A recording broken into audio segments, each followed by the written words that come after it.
వృశ్చిక రాశి వారికి ఈ వారంలో వాళ్ళు అనుకున్న పనులన్నీ కూడా పూర్తయి విజయం సాధించే సూచనలు ఉన్నాయా అండి? 4 గ్రహాలు సహకరిస్తున్నాయి కాబట్టి మీరు అడిగిన విధంగానే ఫలిత భాగం కూడా కనపడుతుంది. ఎందుకంటే 6వ రాశిలో బుధుడు, 11లో గురువు, పంచమంలో శుక్రుడు, దశమంలో రాహువు. అద్భుతమైన శుభ ఫలితం అందుతుంది. మనోబలంతో విజయం లభిస్తుంది. వైభవపేతమైన కాలం ఇది. శత్రువులపై విజయం సాధిస్తారు. మిత్రుల సహకారంతో ఆర్థిక లాభం చేకూరుతుంది. మంచి ఆలోచన విధానంతో బంగారు భవిష్యత్తుకు బాటలు వేస్తారు. ఆశించినంతగా కార్యసిద్ధి రావాలంటే బుద్ధిబలాన్ని ఉపయోగించండి. బద్ధకం లేకుండా పనిచేయండి.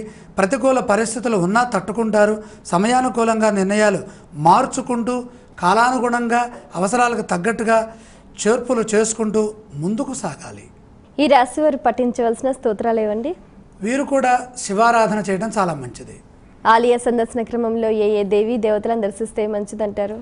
శివ కుటుంబాన్ని సందర్శించాలి. ఈ రాశి వారు చేయవలసిన దానాలు ఏవండి? అష్టమ చంద్రదోషం ఉన్నది, అలాగే అష్టమ కుజగ్రహ ప్రభావం కూడా ఉన్నది. కుజప్రీతిగా కందులు దానం చేయండి.